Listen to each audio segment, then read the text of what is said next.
empty glass. Woo! Guys, welcome back to another Death Curse Society. We got a whole lot of news for you. Hope you guys had a wonderful Thanksgiving weekend. I've got the Colonel, and I've got Zigzag. I'm Red Crank, by the way. I almost forgot to say that. It's almost like I expect you guys to know who we are by now. Right? Who are you? What? I know who I am. Who are you? Who am I? Who are you? No. I know who I am. Who are you? It's fine. I don't know. Well, who are you? We're all new around here. We don't know who each other are at all. We're just going to go on with this. Anyway, later on in the episode, we're going to review Come Play, which is in theaters and video on demand now. We're going to take a look at Leap of Faith, a deep dive into the kind of making of The Exorcist. We'll talk a little bit about that. It's available on Shudder. We're going to look at the trailers for A Monster Hunter, coming to theaters December 25th. We're going to look at the trailer for The Stand, which premieres on CBS All Access December 17th. We're going to talk about Seasons of the Huntsman. It's another fan film, a Friday the 13th fan film. We've got one trailer we're going to show you for that. There are a couple out there. We're going to talk a little bit about that. And then somehow through my drunken stumblings through YouTube, I came across something. It's Katee Sackhoff from Halloween Resurrection, watching Halloween Resurrection for the first time and kind of reviewing her performance and then giving us some other tidbits about the film. Going to talk a little bit about that because I thought it was fun. And then, of course, Shopping Corner, where we show you some of the things that we've found lately that we got, just for the Christmas season for ourselves or for some other people. And maybe you can get them too. Man, that's a long list, by the way. It is. Longer than what's been. Shit. Hope we can squeeze it in. We're giving and giving and giving because that's what we do. It's the season we give to you. Before we get to all that, don't forget to hit that subscribe button. Make sure to follow us on social media, Facebook, Instagram, Twitter. Man, I've been waiting to watch this movie for so long. It's time to go back to the Peninsula. Let's go camping. You're going to Camp Blood, ain't you? You'll never come back again. It's got a death curse.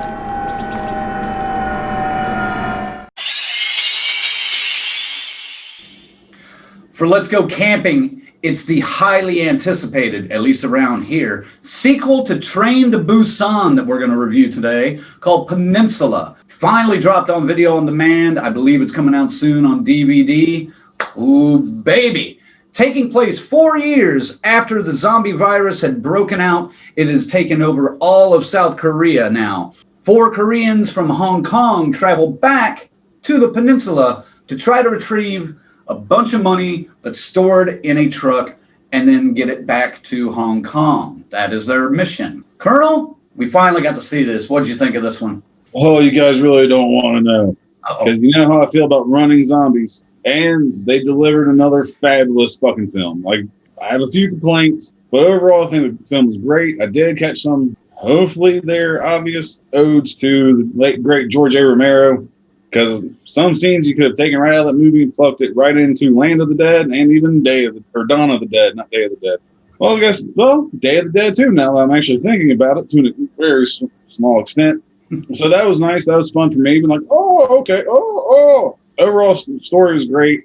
I love the scope of the film, even though the CGI got to be a little too much, especially towards the end of the film. It was still a very great chase scene. I did start losing interest as it went on. Trying to give a spoiler-free review and leave something for these guys to talk about. But overall, like I said, it was a great fucking film. I highly suggest it, especially if you were a fan of Train to Busan. This one didn't really give you that emotional tug on the strings like Train to Busan, at least not for me. I mean, that last little bit was lacking for me on this one. Maybe it's just because I was expecting some tugs on emotional strings this time, is where Train to Busan I did not. Without giving it away, I thought the last line delivered by one of the kids, that was what got me at the very end. Again, I don't want to repeat the line right now, but that tugged at the cold, dead heart of the Red Crank, I must say. Ziggy, what do you think of this film? After all the hype and all the build up for this movie, How many times are we just completely let down after the build-up? And finally, Peninsula delivers. The director, once again, crosses the line of a subtitled film, although this one did have a fair amount of English in it for some reason. I mean, I get some of the characters are, we're American, obviously, or in the UN and whatever you want to say. Even our stars and heroes speak some English from time to time, here and there. It's not as scary. It's not as tight and claustrophobic as Train was, but man, they opened it up. Let's add up the movies, the homages that I thought of while I was watching this. Escape from New York, Running Man, Mad Max, for sure, that latest one. There's a bunch. The CGI is over the top. I mean, the whole city is pretty much CGI at times. But man, you just got to go with it. This is one of those movies. Just go with it and enjoy, because once again, these characters bleed over that language gap, and they are pretty, you're rooting for them. You want to see what's going on, and there's assholes and bad guys equally coming through that you want to see get their heads bitten off. And it works, man. It's a lot of fun, totally worth the wait. I don't know, it's not even really a sequel. There's not really anybody from it, but they reference it. It's 4 years later, as Crank said, and man, it's great. Don't care if they ripped off a bunch of movies. I enjoyed myself. This director, and I'm not even going to try to pronounce his name, Crank will get you on that one. He's a way of telling the story, and I love it. Sang Ho Yan is the way I read it, but I'm not Korean. I could have just butchered his name. I could have just insulted his grandmother. I don't know what I said. So, and that's not an insult to them. It's just, you guys screw up my name too, so don't even come at me with this shit. Okay, Cranky. Cocksucker. All right. Like I've been saying forever, I've been waiting for this movie. I'm sure we've talked about it multiple times over the last year. I kept getting pissed off that it got delayed and got delayed and got delayed. And then it was supposed to be in the theaters, and I could never find it around here in the theater. And then it was supposed to drop on demand, and then they didn't drop it on demand yet because they worked out a new deal and everything. And then it finally dropped on demand, and now it's coming out on DVD, and I finally got to see it. So worth the wait. It definitely pays off. No, it does not necessarily have a whole lot of connection to the original Train to Busan. In preparation for watching this, though, I watched Train to Busan again. Still such a good movie. Like Colonel said, tugs at your heartstrings. And then I even watched the animated prequel, Soul Station. I'm not an animation fan most of the time. There are a few exceptions, but not many. I really dug Peninsula. You guys have both said I like the fact that they opened up the world a little bit. Train to Busan, yes, was claustrophobic, and that story worked really well, basically stuck in a train most of the time, or fighting to get to the next train. You were in very small circumstances. Here, the world is pretty much wide open. Ziggy and Colonel already alluded to this as well, where there are kind of odes and ties to George Romero. And the biggest one I saw was zombies aren't necessarily the major threat. It's the actual other humans. And that's definitely a Romero deal. Now, everybody has kind of copied it since, but Romero was the first one that was just like, hey, these dead things out there, yeah, they're dangerous, but so's that guy back there. That you think is with you. Train to Busan played that well, and then Peninsula plays that really well as well. Something I didn't mention, I was trying to think of all the movies that it reminded me of, but this movie plays like a Resident Evil video game, if that makes any sense. Just the way it's laid out. Think Resident Evil 2, even 3, when you're walking through the wastelands of the city that's down. Totally, man. This is like immersive. This could have been called Resident Evil Peninsula, and it would have been like, oh yeah, I get it, Well, and you mentioned Mad Max Fury Road. I definitely saw that comparison, especially with the car chases and the truck chase. Right. I like the fact that this director and writer involves children in such ways in these films. Of course, it's all, you always have that underlying fear like, oh, goddamn, don't eat the kids. Don't let the zombies eat the kids. You don't want it to happen. You don't think it's going to happen. You almost kind of automatically feel that they're the final girl kind of character. Man, I don't know what kind of acting schools they've got going on in Korea, but those kids got chops. Colonel, you want to talk about that a little bit? Oh man, the little girl, especially at the end, Jesus, like they could both fucking act. And what I like about, this writer and director is the kids, they're fucking essential to the team, really. Just essential to survival. They were very, a lot of people, kids, they're young, more or less kind of in the way. They're afterthoughts almost. Yeah.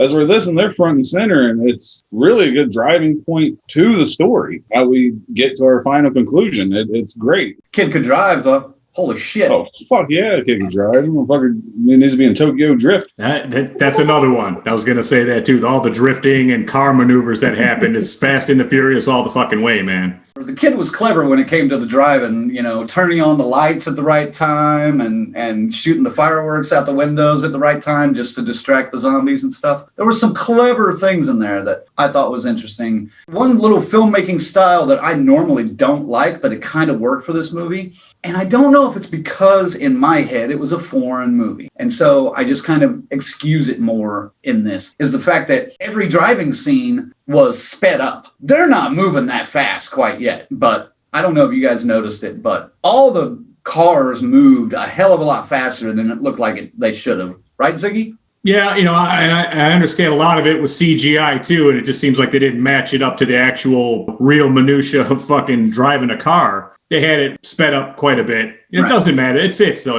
Again, this plays just like you're playing a fucking video game, third person. You're in there. The way they run it and the cars go, and you could just see it. Like, oh, okay, you're steering your way through. Your partner's in the shotgun there with the fireworks, alerting everyone. That's, spoiler alert, the fireworks kind of distract the zombies a little bit. It's not giving away too much. The sky flowers. Sky flowers, right.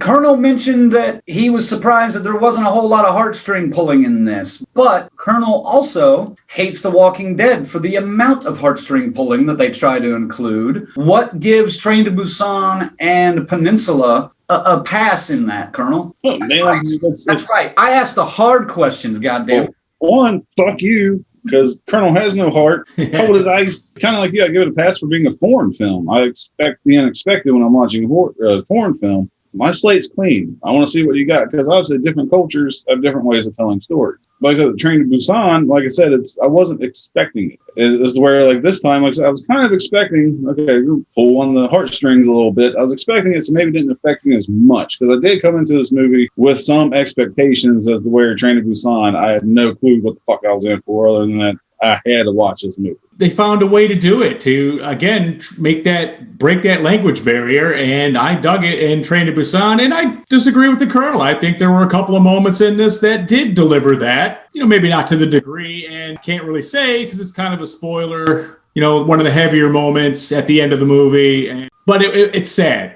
One last part about the actual filmmaking style I want to bring up before we move on here is, and I've noticed this in other foreign films and especially Korean films, they have a very heightened sense of melodrama that they like to, push into their films a little bit. To me, it actually works for these films in some ways. I will admit, sometimes it seems a little too much and almost too soap opera-y. I don't know. I wanted to get your thoughts on it. Ziggy, what did you think? In my opinion, you don't need to do that. The setup took way too long for that. So I was just like, oh my God, if you were really trying to thwart what was about to happen, there would be no fucking discussion. I understand you got to show why everything is happening, why it's happening. But, oh man, that was the only one small nugget of this whole movie that annoyed me just a hair, man. And it's the setup of all the melodrama of this particular scene. It's just a little too much. See, I'm going to agree and disagree with Zach. Only because I do agree that scene was drawn out much longer than it needed to be. But I appreciate it. They could have cut it down, but still kept the part where, without giving anything away, our main protagonist does what he does. I like that little callback to earlier in the film before they returned to South Korea. But still, oh my God. You still could have shaved like 2 minutes off of that. I would tend to agree. All right, so what do you see for the future? Colonel, what do you think? Are we going to get more? Well, we have to get more. We're going to get more. I mean, this is coming up to be one of the biggest franchises in horror. Everybody loves these movies. Like I said, language barrier aside, everybody is digging this franchise. Granted, online, I did see a few people bitching about this movie, and I think that's totally unjust. But everybody's allowed to have their fucking opinions. But what I would really like to see is 631. I would like to see how they got to be where they were at. Right. If you guys don't know, there's kind of like your main villain faction in this movie. That's all I'm going to say. I would like to see them pick up that story see what happened with this. They tried, this is kind of the idea of what they wanted. Romero wanted to do different stories happening at the same time for Night of the Living Dead, like happening all over the place. There's graphic novels of things going down in London and Australia. They can do this. They can crank these things out and actually tell stories, keeping it in that 5 to 10 year time frame. Sure. Keep telling them this way. They'll be great. They've both been great so far. I don't see any reason why they would stop delivering decent storytelling at this point, unless they just totally cash in, hand it off to somebody, and it's like, executive produced by Michael Bay. Yeah, the guy who made the other two, No. If Michael Bay ever gets a hold of these and starts making an Americanized version of this, I will burn down his goddamn studio. FBI, find me. Catch me if you can, motherfuckers. Ziggy, what story would you like to be told from this that we haven't seen yet? Like Colonel mentioned the Unit 631. I think there's probably other areas of the country you could go to and get different perspectives of what's happening and different results of how they're dealing with it. I'd like to probably something a little more isolated than the full city like that. Let's go, get us out to a nice resort somewhere that's kind of now broken off and surrounded. That's where I would go, something like that. All righty, guys. It's that time. Time to rate it. I have a feeling we're going to be pretty much on par with it. Ziggy, how about you start it? Hang your head in shame, bastard. I overhyped this so much, only to find out that I didn't overhype it at all. It's great, man. It's great. This is a candidate for the best movie of 2020 right now. I am going to give Peninsula a solid 8 and leave it at that. This one's actually the hardest one for me to rate so far this year. So I really dug it. I thought it was a great fucking movie. Like I said, granted, the only thing I could really nitpick on this film is the overusage of CGI for the final chase scene. Mm-hmm. I get it, but as an American, I kind of expect to see a little more live action in that. I'll give it an 8.5. I have to give Peninsula a 9. Yeah, and like Ziggy said, this is definitely in the running for the top movie of the year so far. I mean, granted, we haven't had a whole lot. Available right now on demand. Go and check out Train to Busan Peninsula. It is out there. And if you have not seen the first one, it's available on Shudder, I believe. Check it out on there. It's called Train to Busan, and then watch Peninsula. Enjoy the goodness that is Korean zombie horror action films. Purchase without worry. You'll enjoy it. That's going to bring us to the end of the Let's Go Camping. We're going to take a quick break, and we'll be back right after this with more Death Curse Society. Stick around, folks. Ooh.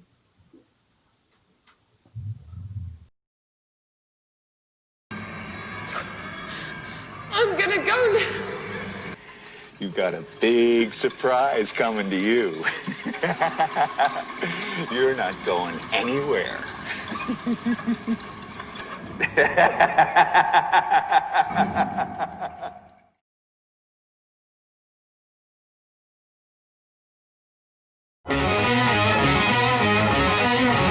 Death Curse Society has just become an associate producer on the film. Yes. Bravo. Bravo. Death Curse Society, guys, is so awesome. I met the guys, all three of the guys, at Indianapolis last year for Horror Hound. And I met those dudes, and I gotta tell you, like, I hung out with them, we took pictures, I signed some stuff, they gave me a t-shirt. It was awesome. They are awesome guys. So super cool. I am so glad to have them on board this campaign and also on board the film. And now they are gonna be IMDb credited as producers on this movie.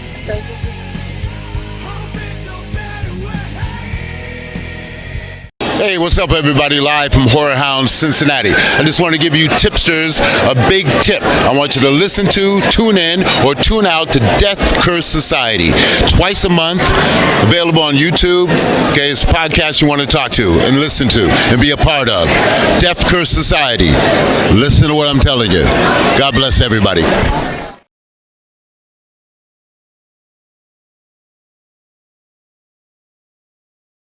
Welcome back to Death Curse Society. Thanks for sticking around. We got a lot of topics to get through in our next segment. It's kind of like watching Frogger try to cross the street. It's time for stories around the campfire. I don't want to scare anyone, but I'm going to give it to you straight about Jason.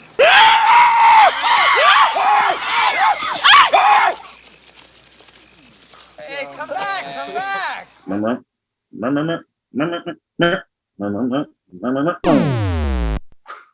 Oh, damn.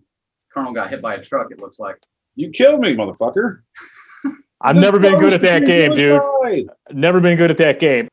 First up on Stories Around the Campfire, I got a chance to review the new movie that's still out in theaters, and it just dropped on video on demand as well, called Come Play. It is based on a short film from a few years back called Larry, written and directed by Jacob Chase.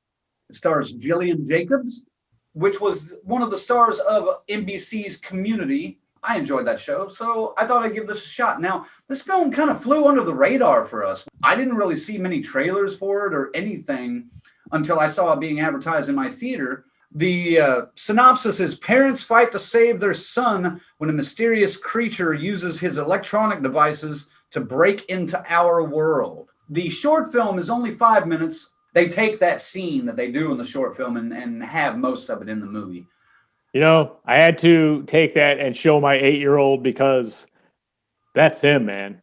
Oh, yeah. With his tablet all over the place. Well, Come Play actually kind of surprised me for a movie that I didn't really know. I went in knowing nothing. I mean, the fact that it got that far out and I had not seen a trailer or anything, I decided to myself, you know what? I'm not going to watch a trailer. I'm not going to read a damn thing about it. All I knew from the poster was that there was a creepy kid, and I like creepy kid movies. The thing is, it's not the kid that's really the creepy thing in this movie. It's the creature Larry that is trying to come through his tablet. Now, the kid also suffers from autism, doesn't speak. He has to use a tablet to communicate with his parents, his teachers, his fellow students, things like that. So that even put a different twist in it. The kids are mad at him at school because he's the only one that's still able to have his iPad or his phone with him when all the other kids have to turn theirs in or leave theirs in their locker. So there's that kind of dynamic. The parents' concern over the child and trying to care for him during this, his autistic struggles is pretty well played out by Gillian Jacobs and John Gallagher Jr. When Larry finally comes out, it's pretty well done. It's obviously CGI. I was kind of shocked by this movie. It plays out a lot like a creepypasta story, if you guys remember those. I admit it. I kind of enjoyed this film. Do you guys have any questions? Colonel, I'll start with you on this. Yeah, so Larry, is he like a monster, or is he just the soul of a pedophile? Because that screams pedophile to me. There's definitely, there's no allusion to it in the actual film, but there is a kind of an underlying, be careful what your kids watch online kind of thing. It's very understated. The creature itself is this gangly, almost just bones and a little bit of flesh that can kind of bend around and creep around corners and stuff like that. Very tall. So it's like the gangly man from Scary Stories Tell in the Dark.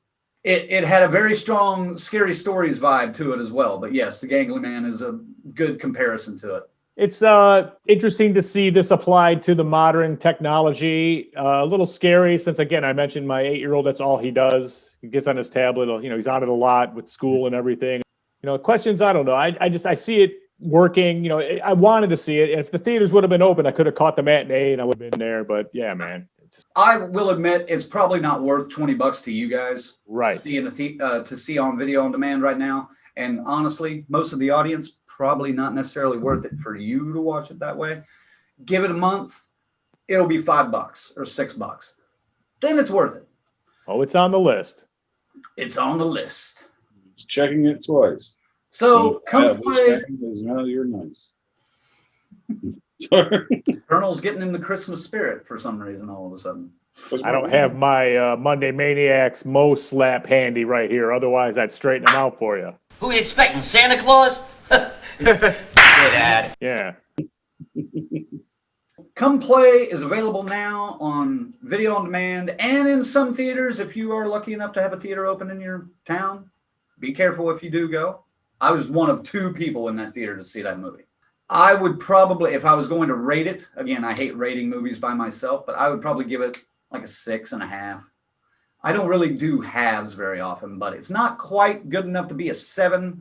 Better than a 6. I was pleasantly surprised. There's not necessarily a whole lot of scares. There's not that much gore, but the story itself, I think, is good enough. And I am impressed that they took a 5-minute short and expanded it to an hour-and-a-half feature. So, Colonel, final thoughts on this?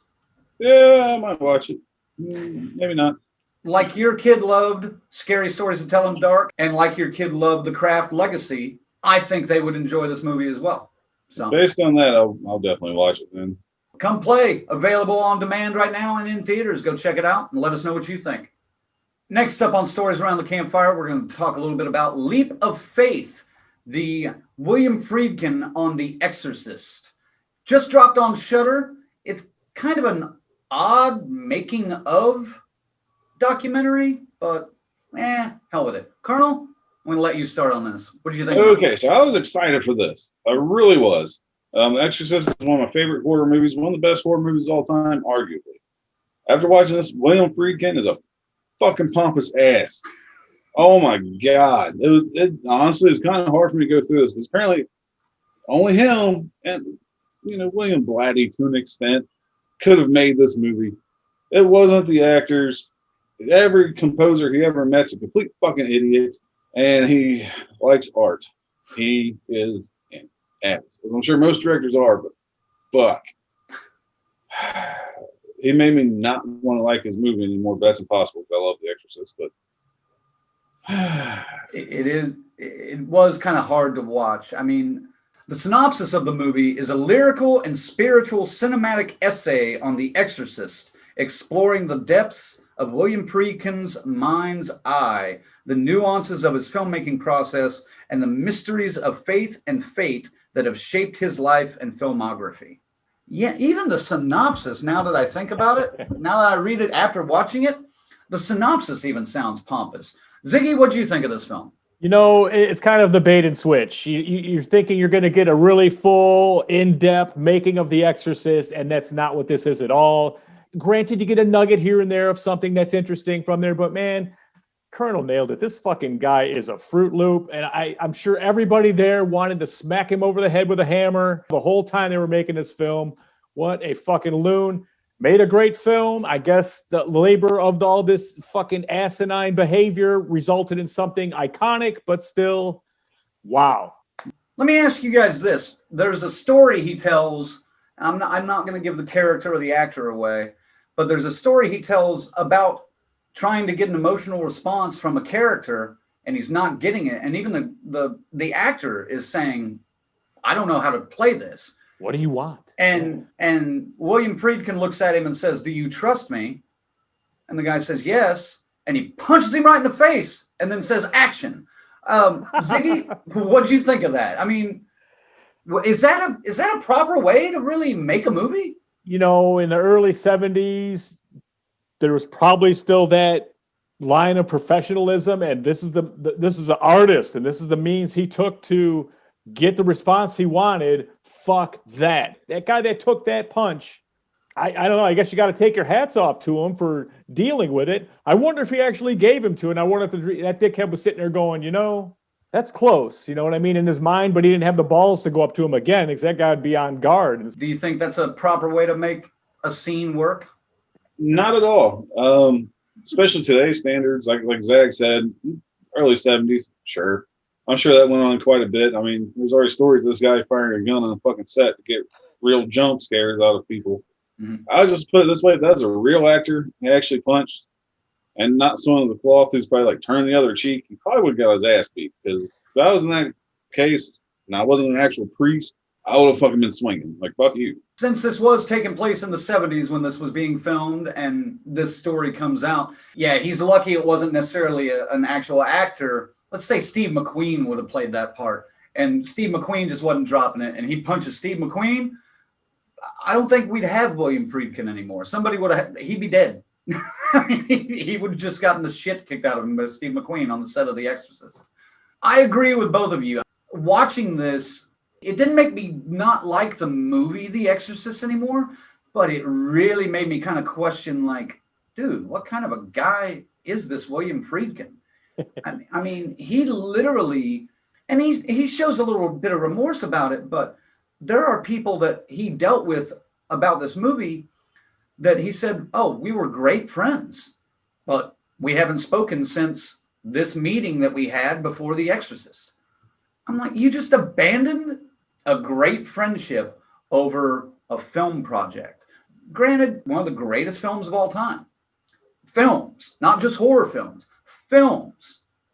But still, it really made me question like some of the motives behind his other works. Again, I appreciate an artist approach, but there were so many great minds involved in that production for him to just say, well, and insinuate that none of this could have happened without his fingers on it. It's a little insulting almost, you know? Yeah. His mind's eye. His mind's eye.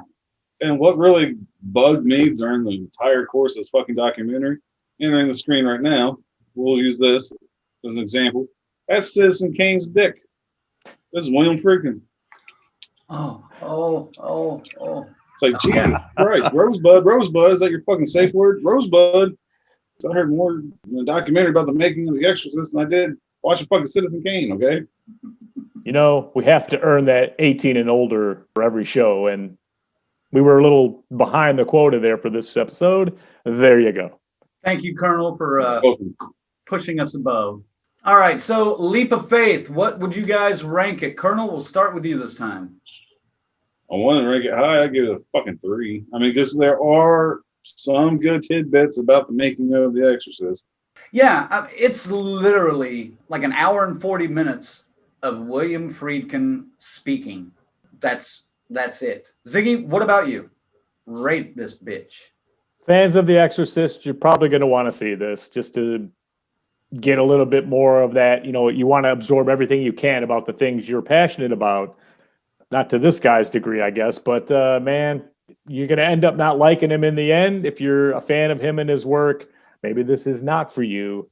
I'm going to give it a 4, wringing out every last drip of urine from the carpet. This guy is not a likable guy, you know, artist or not. Fair enough. So he will not be making the documentary film about Zigzag anytime in the future. Not unless he wants to get punched in the face. Do you trust me? I'm just going to say that at the interview. You trust me? Yeah. And smack the shit out of him.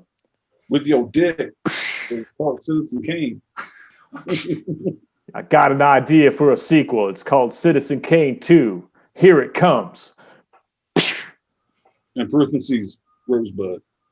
Rosebud. All right.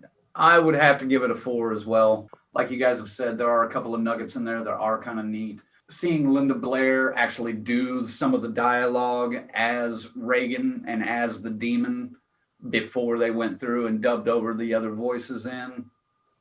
Seeing some of the alternative score choices that could have been, and listening to pompous ass talk about, well, my choices were just better than any of the score. So yeah, I'm giving this a 4 as well. Leap of Faith, an exploration of The Exorcist and William Friedkin's mind's eye. It's on Shudder. You've been warned. Yeah. Watch it with a leap of faith. Oh God. Was that a Can we dad please joke? install the slap button here? Please? Dad. Well, for some of you, this is going to be kind of like a little Christmas gift, because coming to theaters on Christmas Day is Monster Hunter, starring Mila Jovovich. Here's a trailer for you to check out, and then we're going to talk about it after this.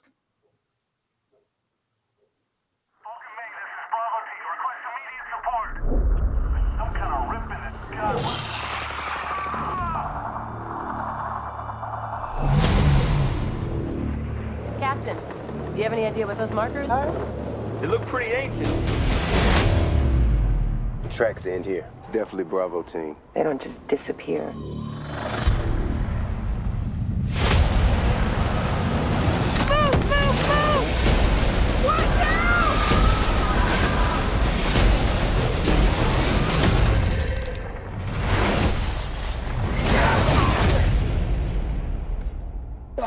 Where the hell are we? That lightning, it hit those markers and it took us somewhere.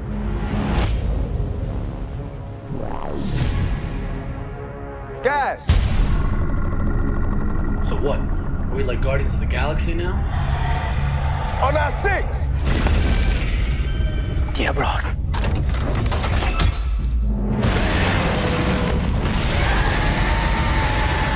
Holy shit. Did you see that thing? Fall back! This is officially above my pay grade. I don't care what those creatures are. We destroy them and close the gateway. Yes, ma'am. I'm getting us all home.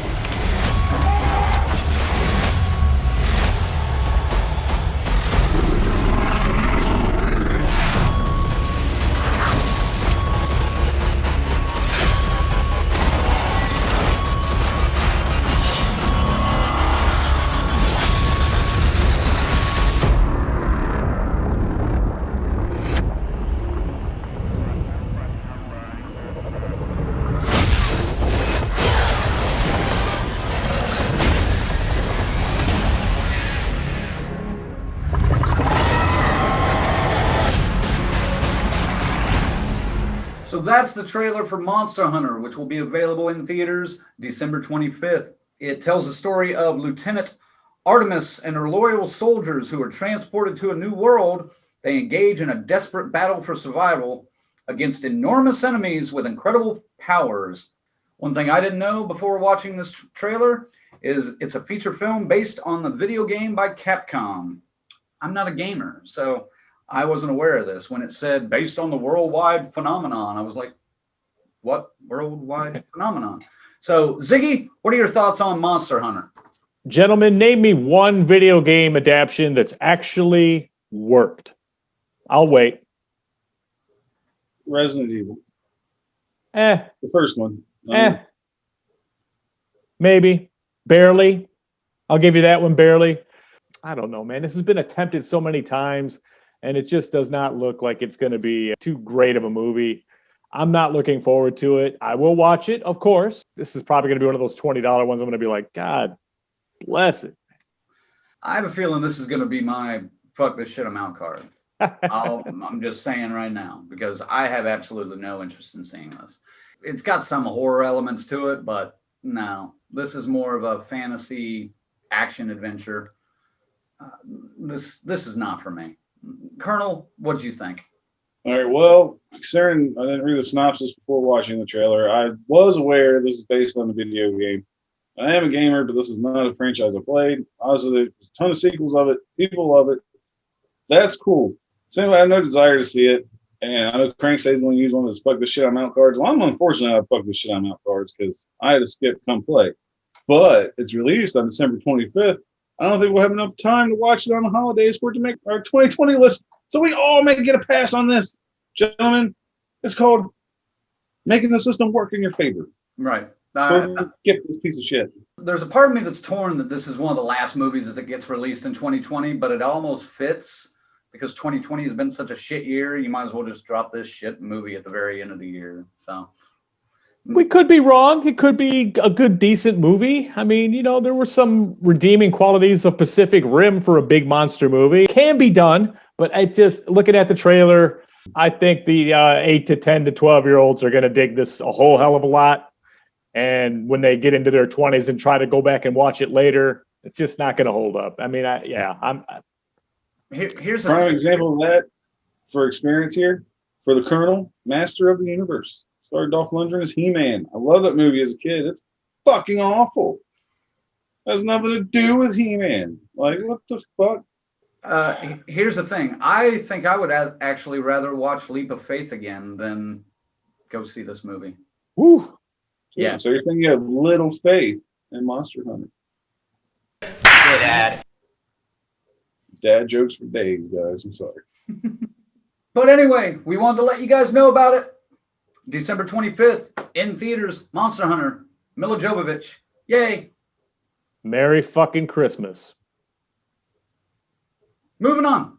Next up on Stories Around the Campfire, one of the most anticipated things that I've got on my plate right now, coming out December 17th on CBS All Access, Stephen King's The Stand, a limited miniseries. Check this trailer out. Don't worry about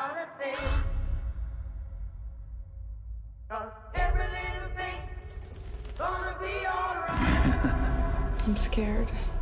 Me too. Where will we go? Welcome to the Boulder Free Zone. Stu Redmond. Which one of you is Larry Underwood? How do you know who I am? How do you think? Mother Abigail? All I know is that we dreamed of her and she was real. She brought us all together to keep us safe in these uncertain times. This is my message to you. I am in the way of knowing things.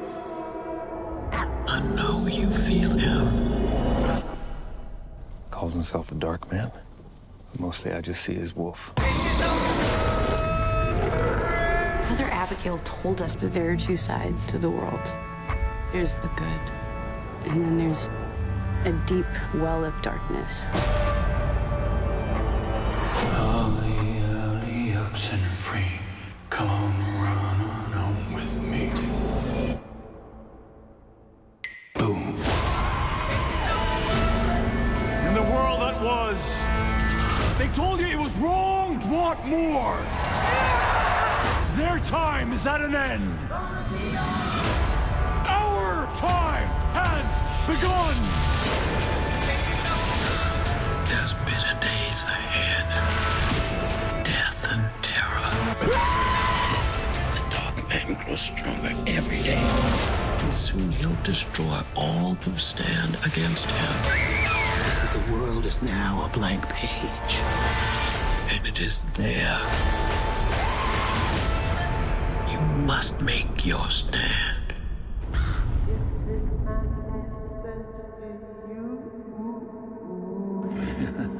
The Stand is Stephen King's apocalyptic vision of a world decimated by a plague and embroiled in an elemental struggle between good and evil. The fate of mankind rests on the frail shoulders of the 108-year-old Mother Abigail, played by Whoopi Goldberg, and a handful of survivors. Their worst nightmares are embodied in a man with a lethal smile and unspeakable powers, Randall Flagg, the Dark Man, played by Alexander Skarsgård. The Stand will close with a new coda written by the famed author himself. That's a little bit exciting. Let's see who's got this. Colonel, talk to us about The Stand. What are you looking forward to here? Oh, here's what I'm looking forward to. The Stand. I will continue to take my stand of not subscribing to every single subscription service out there just to watch this. If I can't find a free account to fucking leech off of to watch it, then the Colonel's just not going to watch it. Do you want to see it? I know you're not a big Stephen King fan, so do you? I mean, is this something you'd even want to watch? If I had access to it, I'd watch it. Say if it's on, network television, like I think it probably should be. Yeah, I'd watch it. Fair enough. What about you, Ziggy? What are you thinking about this? It needs to be watched just because I'm a fan of Stephen King works. I've read all the books. I've seen the previous miniseries they did several years ago. And, just for the morbid curiosity of comparing the two and how they might improve or fuck it up, I have to watch it. I want to watch it. I'm looking forward to it.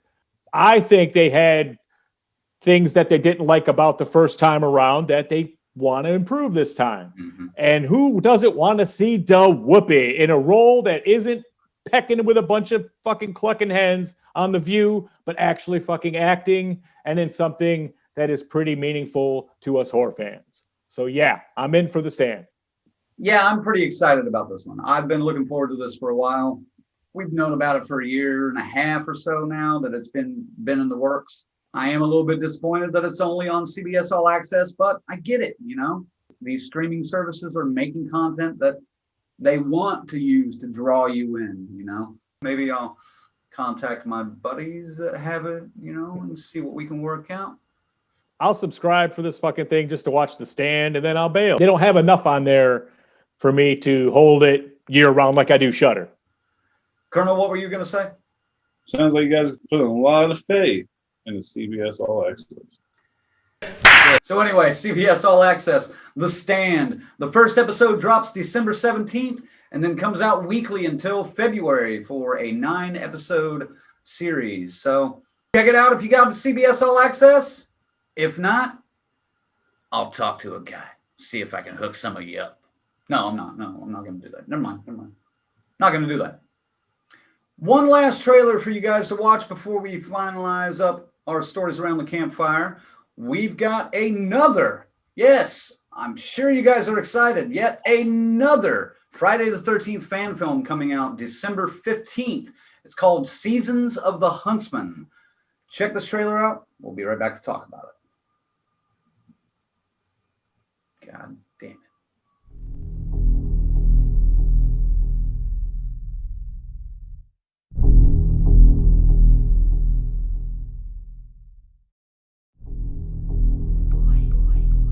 Is he dead too?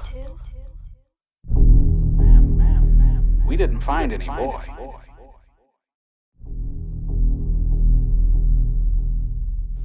Mike, where the fuck are we walking to?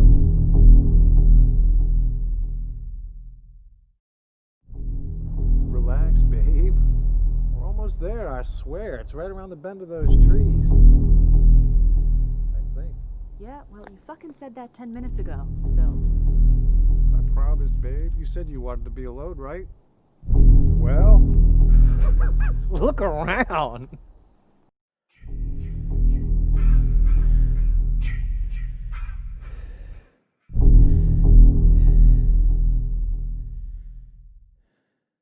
Love you, babe.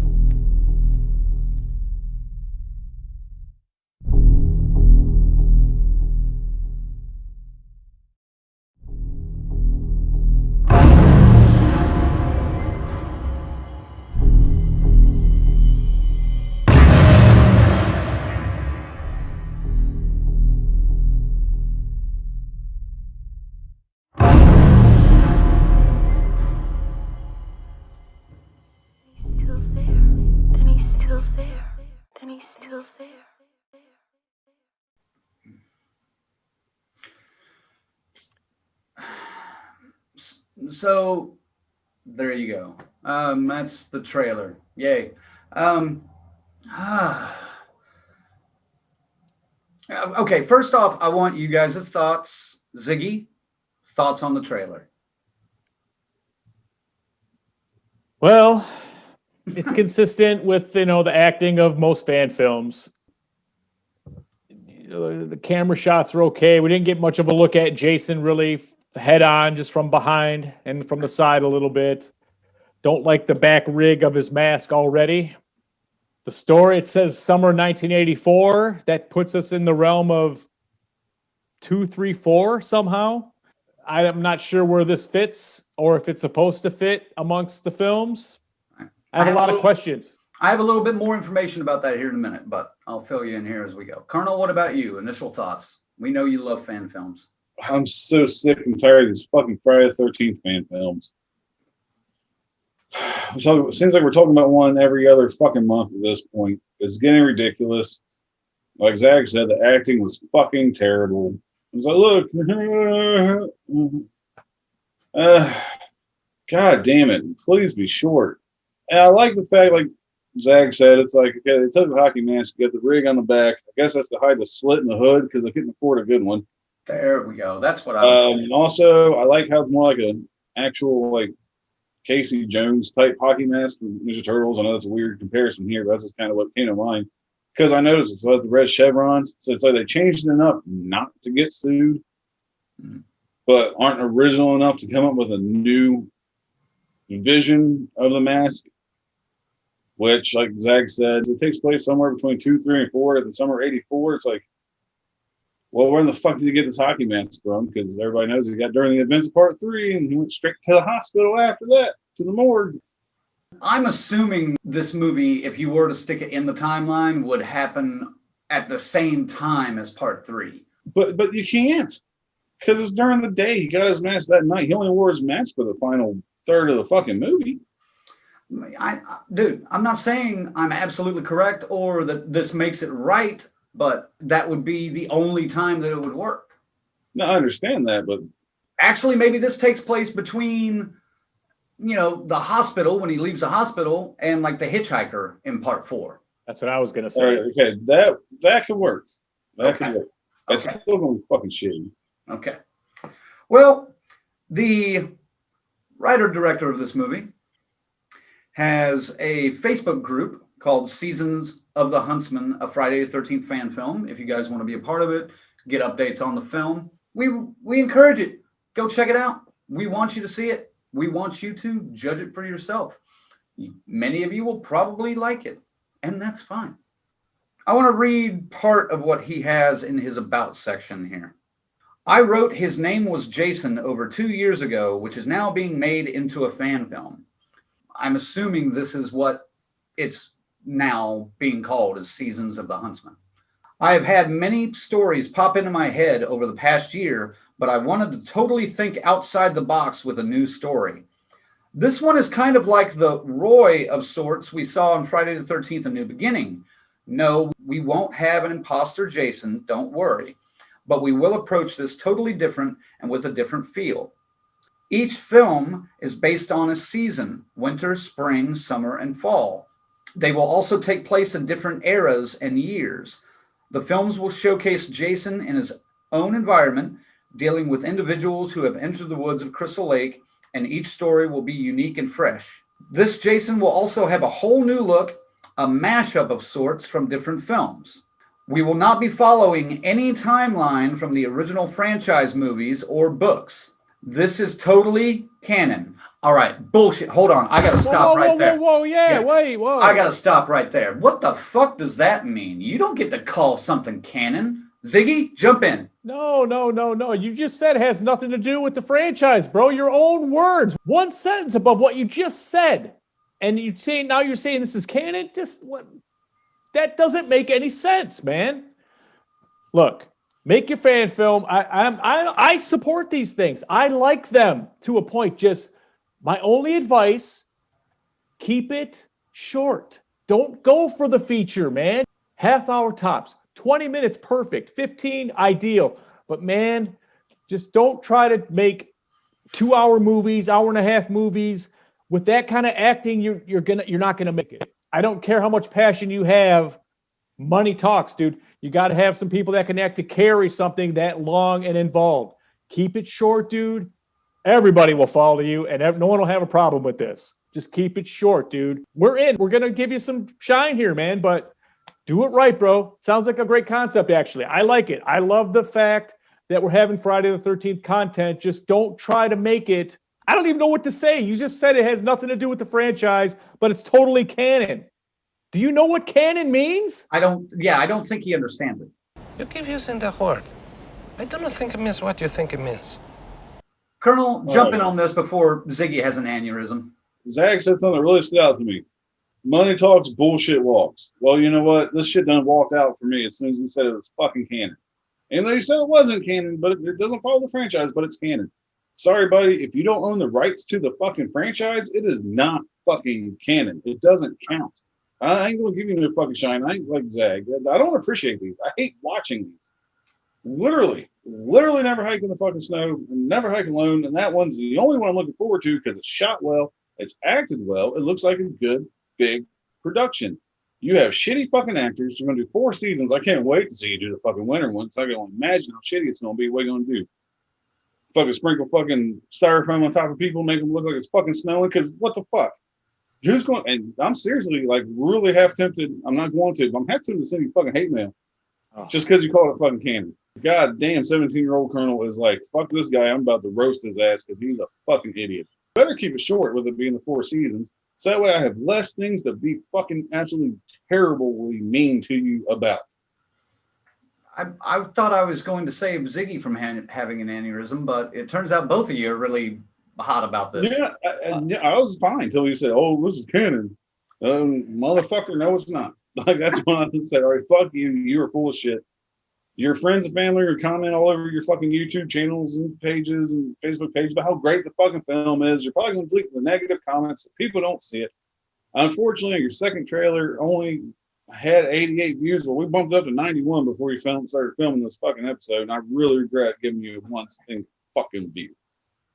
You know, Never Hike Alone, Never Hike in the Snow are very good and well crafted and look good enough to be canon, but we never called them canon, man. We never called them canon. Right. And Vincent didn't either. Right. He just said around about these times, this is where it would take place. That's all he ever said. I have several issues with things that he said there. Hence, probably some of you may have noticed the looks I was giving. One other thing that he goes on to say here, we will also call Jason by a new name at times, the Huntsman. We will explain this at a later time. So, That's okay. That's okay. I don't even care about that. People don't know Jason or that legend or shit like that. There's a Huntsman out there. That's fine. I can get behind that. No problem. Fair enough. I hate to tell this guy this, but the Necronomicon being in Jason Goes to Hell is more canon than this movie that you're trying to make will ever be. So that's just reserve judgment until we watch it. If it's what we expect, you're going to expect to hear what we're going to say. But we'll give it the shot. And it's on my list of looking forward to at this point. I have huge issue with how you phrased what you said. Just keep them short, okay? Give yourself a chance. The other thing that confuses me quite a bit is that if it takes place in the summer of 1984, but Jason would be a mashup of multiple Jasons. I think it sounded like he meant each season he'll be a different. That's not the way I read it. Really? I heard it as he's going to mash up the looks of all the Jasons. I like the one where it's like, oh, we're going the Roy one, but it's not an imposter. He really doesn't have any idea what he's doing. Like I said, I'm with Zach. I don't care if you call him the Huntsman from time to time. I get it. That's not even. You don't have to refer to him as Jason once. I wouldn't give a shit about that. It almost seems like he has maybe seen the movies, but only once each, or maybe a small handful of times. He hasn't spent half of his life watching these films over and over and over like we have and like real Friday fans have. That's the way it sounds to me. I could motherfucker probably when we played the fucking video game. Maybe that's where he got the idea of the mashup. When the game glitches and combines like 4 or 5 Jasons together, he's like, oh yeah, that looks cool. I'm going to do that. No. Keep in mind, as a group here, the three of us, we see hundreds upon hundreds of features and independent films and shorts. We see them all. And you're going to get your place, good or bad. Best of luck, man. Seasons of the Huntsman comes out on YouTube December 15th. All right, like I alluded to in the intro of the show, I found something on YouTube recently that I think has been around for a little bit. I hadn't seen it until just recently, though. I shared it with these guys, wanted to get their thoughts on it, and I thought it was just kind of fun. It's Katee Sackhoff. We'll have a link in the description also, so you can check it out.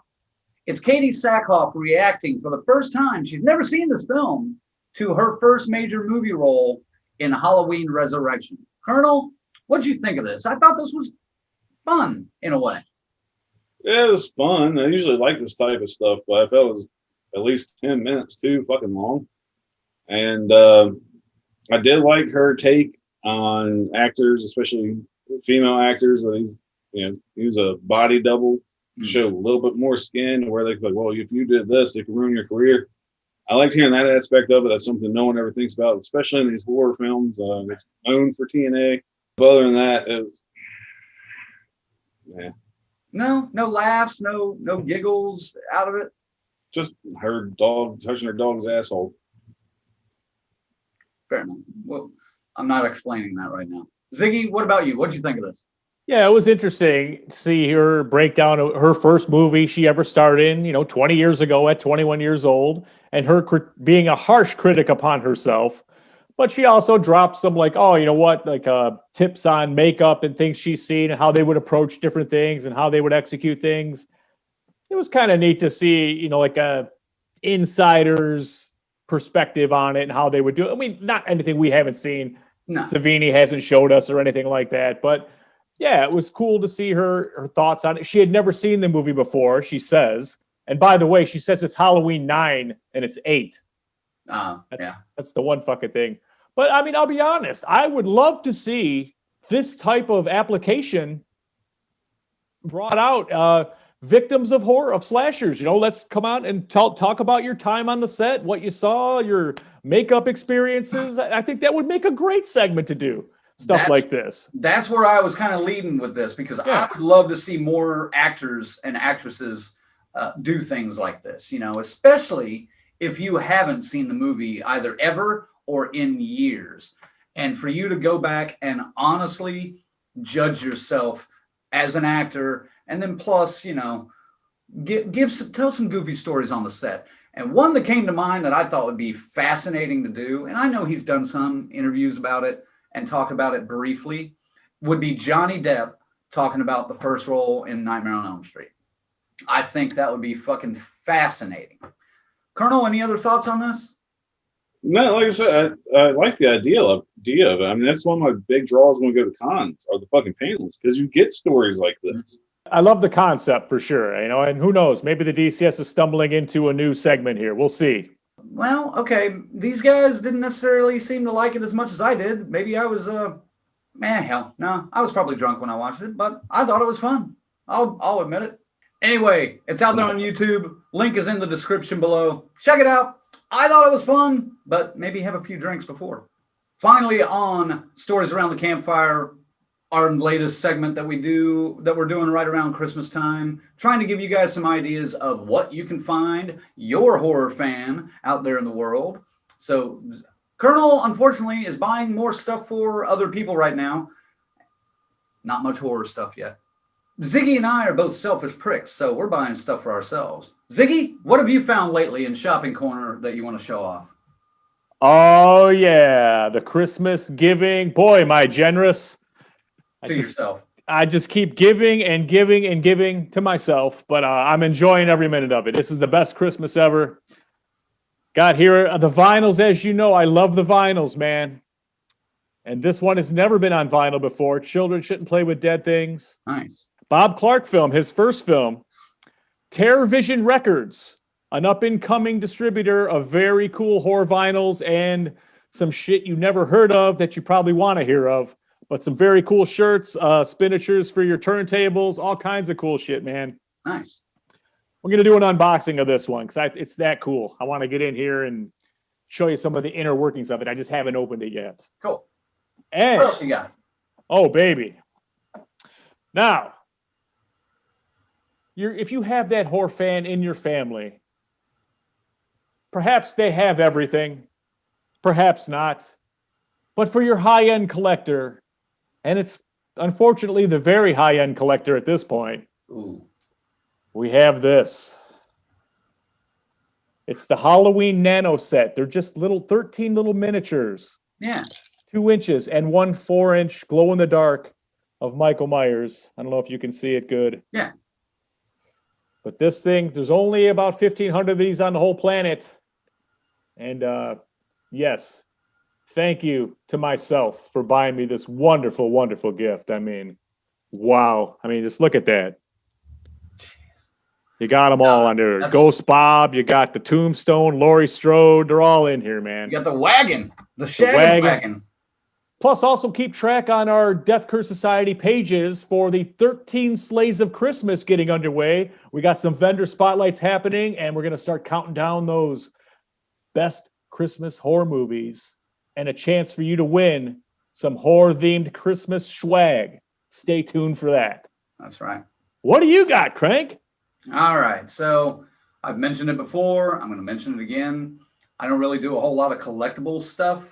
The only thing I really like to collect are Blu-rays and DVDs. So a friend of mine, actually a member of our Death Curse Society family out there, posted that she found a bunch of DVDs at Dollar Tree for $1. A fucking $1 each. And she picked up, I think she said 18. And I looked at the image that she shared of all her movies, and I was like, I could use that. Fuck it, I'm going to have to get dressed and go to Dollar Tree now. So ran up there, picked up a few, got this Carrie with some alternative artwork on it. All these are Blu-ray too, by the way, which I am trying to convert most of my collection to Blu-ray. Picked up a little bit of Return of the Living Dead. Also the same artist, I think.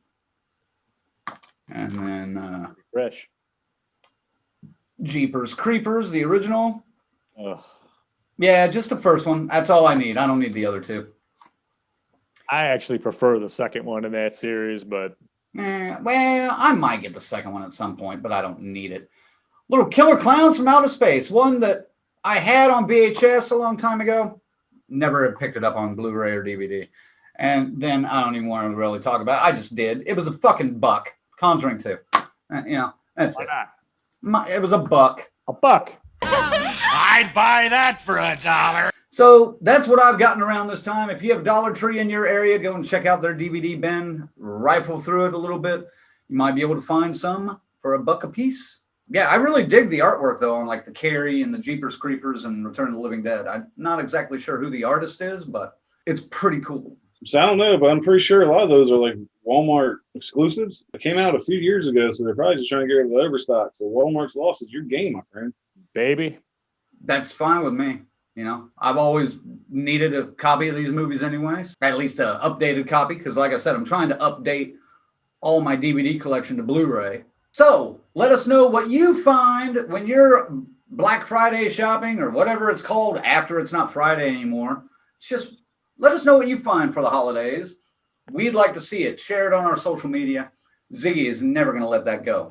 Well, except for the right price. He would. $5,000?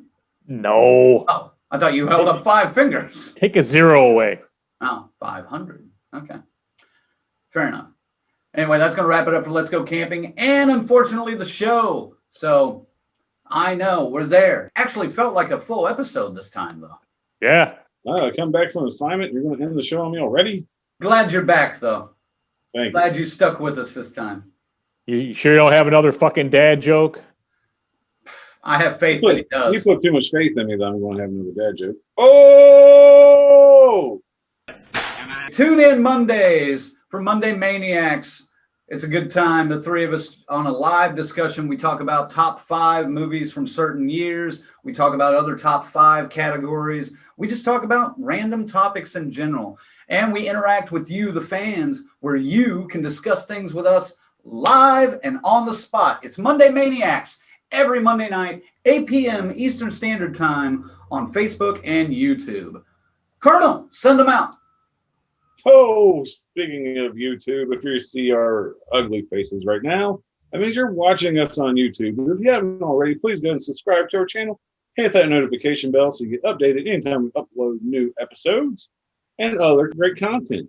We're also on Facebook, Instagram, Twitter, Death Curse Society. Be sure to follow us on all those social platforms. And if you're a little bit lazy, you're crunched for time, so you all know it's that busy time of year, just head over to deathcursesociety.com and get all of your Death Curse Society updates. All right. Ziggy. You know, it is that time of year. Everybody's looking for that perfect gift. Well, guess what?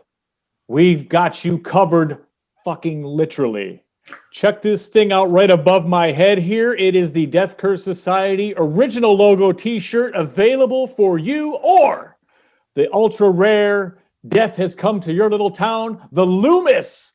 We also have this all available, all sizes, small to extra large, $20, double X through 5X, $25, and that includes the shipping. And get it in there now so I can get this fucker in the mailbox so you can be under your tree and you can have a DCS Christmas. That sounds like a wonderful idea. It does. Our next episode, gang, is going to be December 17th. We're not exactly sure what we're going to be talking about yet, but we'll find something to talk about. And then after that, December 31st is going to be our top 5 movies of 2020 discussion. We've got to start figuring that out, so stay tuned for that as well. Have we had 5 movies yet? Yeah, we're up to at least 5. Counting, video on demand releases and things like that. Yeah. Barely, but yeah. So thank you guys as always for tuning in. We'll catch you next time. For the Colonel, for Zigzag, this is Red Crank saying DCS out, and we'll catch you next time. Woo! Rosebud.